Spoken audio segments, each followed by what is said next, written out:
everyone. Today a very different kind of video. Hopefully a fun video. It's been a fun thought experiment for me to think about the topic of this video of comparing and contrasting classical music composers with fantasy authors. This popped into my head a few weeks ago. I was on a run and I was comparing just the craftsmanship of one of my favorite fantasy authors with the craftsmanship of a composer that I loved. And then I started thinking about different parallels and I thought, hey, this might be a fun video. So this will not hold up to peer review. This is not for musicologists or literati to dissect and tell me I'm wrong about all of these. This is just a lighthearted, fun way to talk about some of my favorite classical music composers and my favorite fantasy authors. So my points of comparison are different for just each of the different pairings. Sometimes it's a parallel of their influence on the genre is vast, or maybe their craftsmanship is vast, or in the case of some of them, I just simply talk about what some of their critics say about them, and I found some interesting parallels there. So again, I would love for those of you that are knowledgeable about both of things to chime in, and then at the end I'll give you a list of a few composers and authors that I couldn't find pairings for that maybe you can help me out with.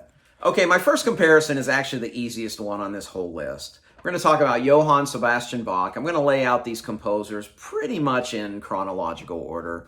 So Bach is considered Papa Bach for a couple reasons. One is that he had 16 or 18 kids, I always forget which. Some of them became composers as well. But more importantly than that, Bach is considered the father of Western music. His music has been studied for centuries. In fact, when I went into music school, one of the first things that we did in music theory is we analyzed Bach chorales and then learned how to write chorales in the manner of Bach. And he's been highly influential all the way up until today. People always cite Bach as one of the most important, if not the most important figure in the history of classical music.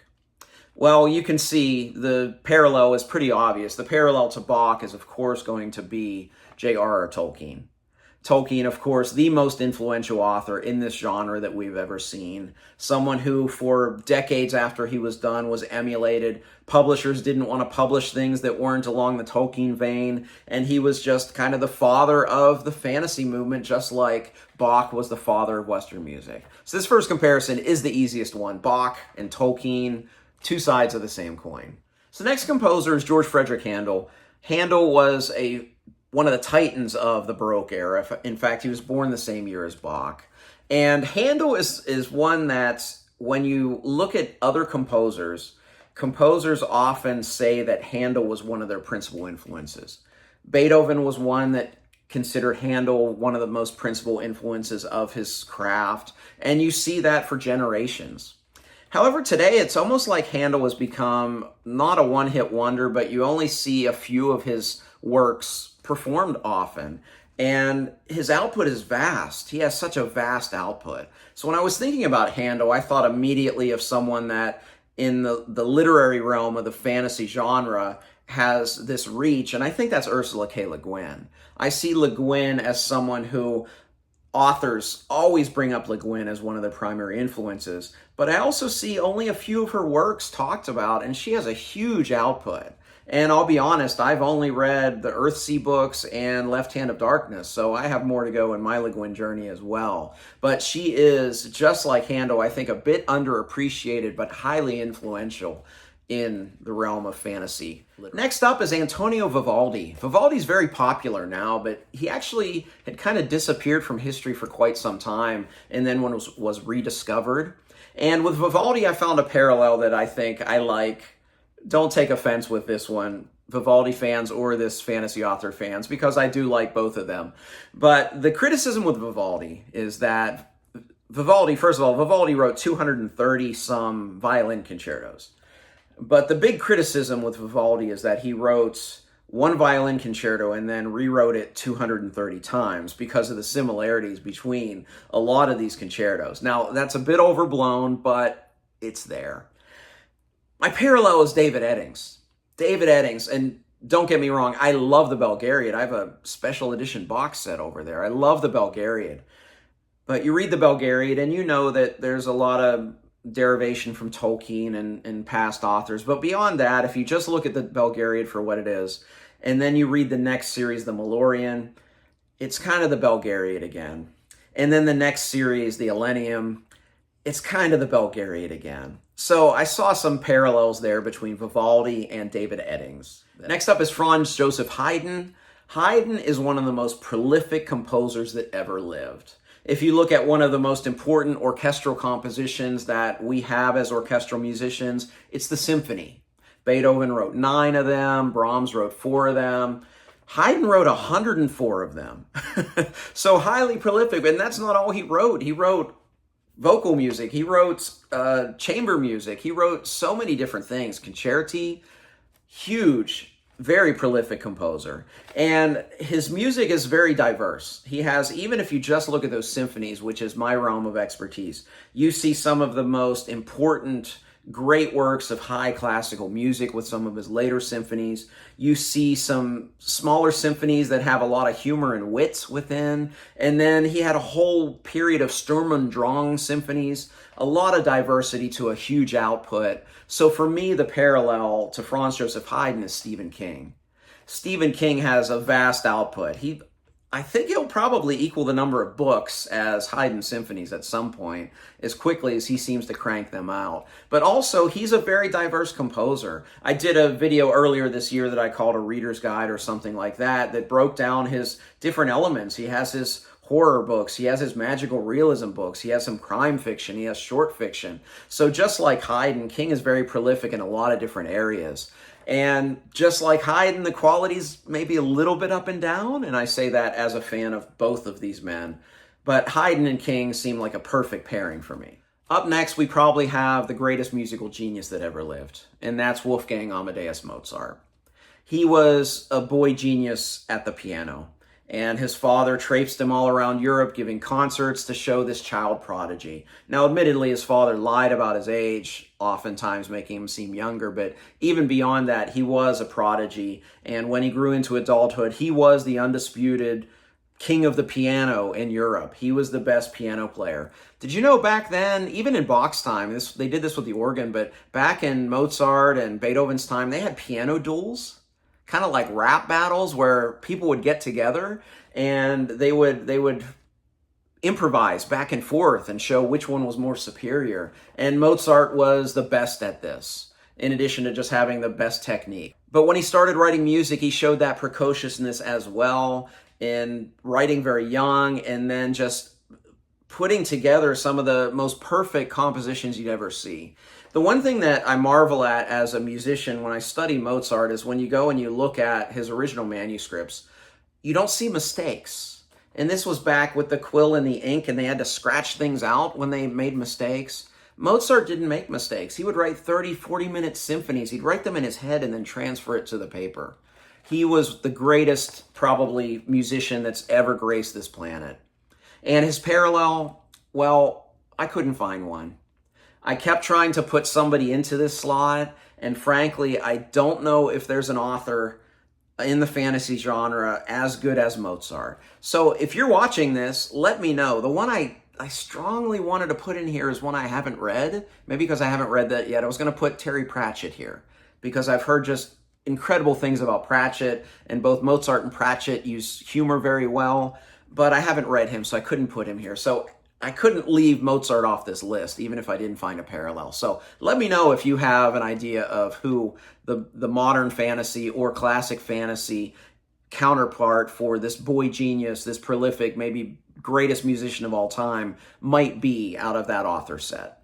Next up is Ludwig van Beethoven. I have him over my shoulder. He is my favorite composer. Now, I'm not choosing my favorite fantasy author, but I am choosing one that I think has two very important parallels between Beethoven and this fantasy author. The first is with Beethoven is his importance. Beethoven is often considered the bridge between the music of Haydn and Mozart in the classical era and everything that followed that became known as the Romantic era in music. Some musicologists say that Beethoven has 1 foot in the classical era, 1 foot in the Romantic era, and then some musicologists simply say that Beethoven stands alone, which as a Beethoven stan, that's what I always say, because I think he's that good that he defies convention. But in many ways, he was one of the beginning composers in the Romantic era.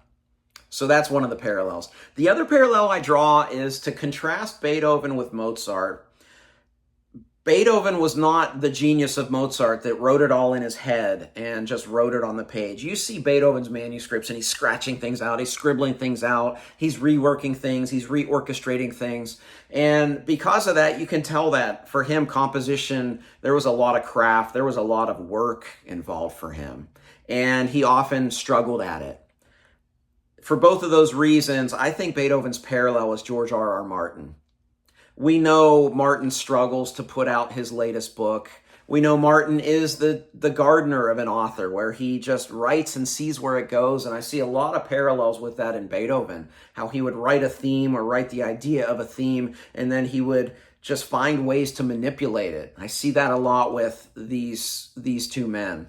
Additionally, Beethoven being the beginning of the Romantic era, Martin, in many ways, has forged the trajectory of the entire modern fantasy movement in a different direction because of how strong his series is, A Song of Ice and Fire. So I think these two titans are perfectly paired together, Beethoven and Martin. Next up is Franz Schubert. I have a very small parallel with this next one, but I think it works pretty well. So Franz Schubert was in Beethoven's shadow a lot of his career. In fact, he was very intimidated by the man. There's stories of him being in Vienna where he'd walk down the street and he'd see Beethoven on the street and he'd hurry and cross the other street because he was not worthy to be in the presence of this great composer of Beethoven who just loomed large in Vienna at the time. Schubert's orchestral music doesn't really stand up to Beethoven's, but where Schubert excelled was in his art song.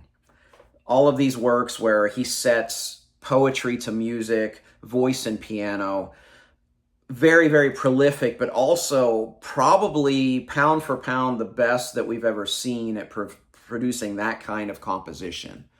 So obviously he was very skilled at taking the written word turning it into music. And I see Joe Abercrombie doing the same thing with his dialogue. Abercrombie's dialogue is probably the greatest thing about his craft.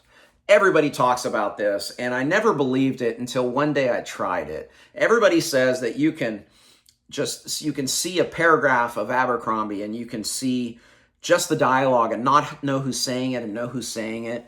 I did that. I opened up before they were hanged and I opened up a chapter and I knew exactly who it was without seeing the word on the page. He is just a master of dialogue and dealing with the written word. So I thought a perfect parallel with him and Franz Schubert because of that. Next composer is Hector Berlioz. And there's one point of comparison with the fantasy author that I'm going to choose that I think works really well. So Berlioz transformed, changed orchestral music, and led it along a different path in the early 19th century.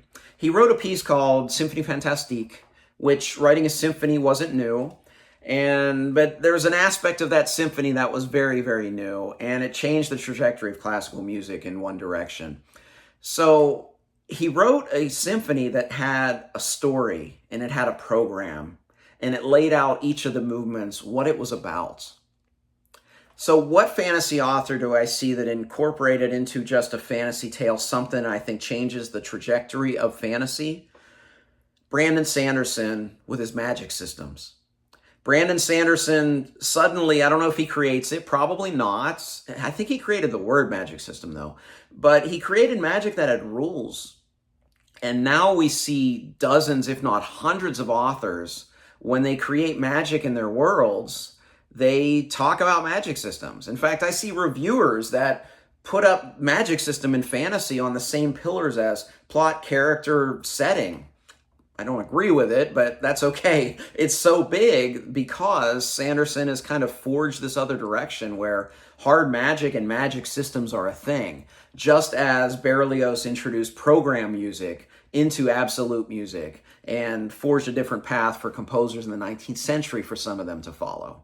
The next composer is one of those composers whose craft is frankly second to none. And this is the composer I was thinking about when I was thinking about this fantasy author. Johannes Brahms was kind of anointed in his time. It went Bach, Beethoven, Brahms, and when he was alive, they were putting that pressure on him. And it seemed to have worked because what Brahms showed is that he is one of the best composers, regardless of what he is writing. He's written in so many different genres. Because he was intimidated by Beethoven, he waited until he was 40 years old to bring his first symphony to the world. But in the time leading up to that, he had lots of orchestral works. He had concerti, chamber music. He changed the trajectory of chamber music because he added the piano to it and changed the way that that music would be performed for the next century. He wrote vocal music. I mean, this guy could write anything. His craft is beyond measure. And he is a composer that even composers today look back and say that he is one of the most important. But he's not always named in those most important lists. Just like Guy Gavriel Kay is not always named in those best fantasy author lists. The thing I love about Kay is, what I love about Brahms is the craftsmanship. You often hear Kay described as your favorite author's favorite author, and I feel the same thing with Brahms. But I also feel with Kay's works, because he wrote all these standalones that are in very different veins, that he's able to, in many ways, be a chameleon like Brahms and write successfully in so many different facets of the fantasy genre. And it's quite different. We talk about Kay being historical fantasy. Brahms is often considered a classicist, even though he was much later in the 19th century, because he was very different from a lot of the movements that were going on at the time. So I think these two are perfect. One of my favorite composers and one of my favorite fantasy authors, Johannes Brahms and Guy Gavriel Kay. Next comparison is another top composer and top author, for me, comparison. The composer is Richard Wagner. Richard Wagner is a German composer who wrote primarily operas and was so highly influential. He had huge followings all across Europe that were at odds with other composers' fans, and he had huge supporters, but he changed the genre quite a bit. He went very big, and he often went very big with very small units of musical content. He didn't invent, but in many ways he wrote all of his music based on these little leitmotifs that combined together to form a great whole. And he wrote very long operas. His probably most famous opera cycle is called the Ring Cycle, the Rings of the Nibelung, which is 4 operas that total over 16 hours of music. And this is kind of his grand opus and is one of my favorite musical compositions ever. Wagner has his critics, though. And one of his critics, I don't remember the composer right now, but it was a composer later that his criticism of Wagner, I'm paraphrasing, was Wagner has minutes of beauty ruined by hours of tedium. And unfortunately, I see people say this about my favorite fantasy author, Robin Hobb, that, oh, her books are so slow. And just like I would say that composer talking about Wagner is dead wrong, I would say that about the critics of Robin Hobb as well. Yes, Hobb's plots often move very slow, but the books themselves do not move very slow because there is so much going on. Character, world building, there's so much going on in those times where the plot might not be moving forward. Same thing with a Wagner opera. There's a lot going on in there, even if you're not going scene very quickly to the conclusion. So I think these two amazing musician authors, I think, are a great pairing.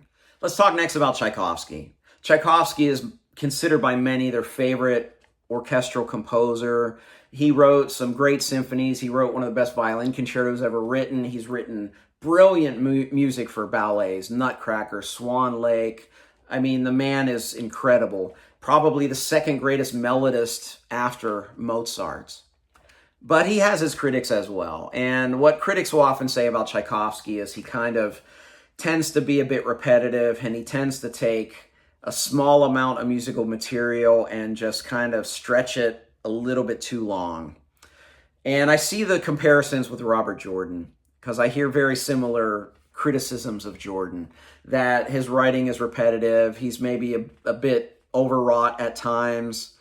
But I also see, just like Tchaikovsky, some people put Robert Jordan as their favorite author, just as someone might put Tchaikovsky as their favorite composer. So I think those two compare pretty favorably. Next up, Gustav Mahler. Gustav Mahler, man, when his music was championed by Leonard Bernstein in the mid-20th century, there was a resurgence of this post-romantic composer's music, so much that all across the world, Gustav Mahler societies became a thing because they were just enraptured by this man's music.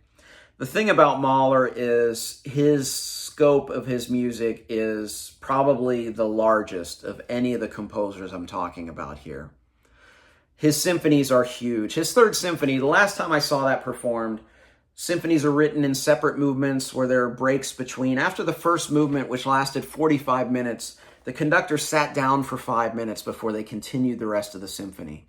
He wrote his 8th symphony called the Symphony of 1,000 because it takes 1,000 people to perform it. That's an exaggeration, but he made so much more out of a symphony than what was there before.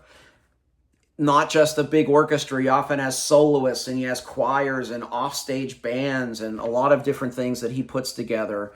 And the one thing is when Mahler's at his best, he is simply sublime.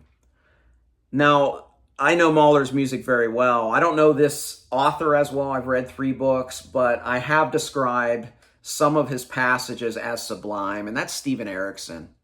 I also see the scope of Erickson's work being so big and so large, and the people that know his works just being so passionate about them, like the Mahler societies. I think they're just an absolutely perfect pairing between these two. I look forward to reading more Erickson as well. All right, last one on the list is Igor Stravinsky, Russian composer that ended up living in the States. The thing about Stravinsky is he was such an experimental composer that he has a lot of works that don't work into the 3 eras that we talk about. We talk about he kind of has 3 different compositional periods of his life, and he has all these other outliers. He experimented with jazz and ragtime, and he often had the most peculiar combinations of instruments and voices and sometimes actors and things like that. Highly experimental composer, but the fans of Stravinsky realized he was one of the best. And the highly experimental author that I thought about was Roger Zelazny. I haven't read as much Zelazny, but I do know that he's very experimental in his approach, in that his works are very different from work to work. And you only need to look at 2 to see how different they are. If you look at The Chronicles of Amber and then you look at Lord of Light, I mean, those 2 novels or series of novels couldn't be more different. Because Zelazny in many ways was very experimental in his approach and his prose style and everything that he did as an author. So I think those 2 compare very well. Hey, that's my list. Let me give you my list of 3 composers and 4 authors that I wanted to draw parallels, but I just couldn't think of one that worked. So if you have this kind of knowledge and want to compare them for me, let me know. I think it'd be great. The composers, I wanted to talk about Debussy, Chopin, and Shostakovich, 3 titans of classical music, but I couldn't really find a good parallel as far as an author is concerned. And then 4 authors that I wanted to find musical parallels that I just couldn't do. I wanted to talk about J.K. Rowling, C.S. Lewis, Robert E. Howard, and Michael Moorcock. And I know some 70s bands have done some music with Moorcock, so maybe that's the parallel there. But I couldn't find a classical music composer that worked for me in those comparisons. So I'd love to hear your choice. Hey, this was a lighthearted video. It went longer than I thought it would, but this was so much fun for me. If it was fun for you, please let me know. I'd love to talk with you in the comments section below. If you like this video, please like and subscribe. You can also find me on Twitter, Goodreads, and the Fireside Discord. I'd love to interact with you there. As always, thank you for watching. Till next time, goodbye.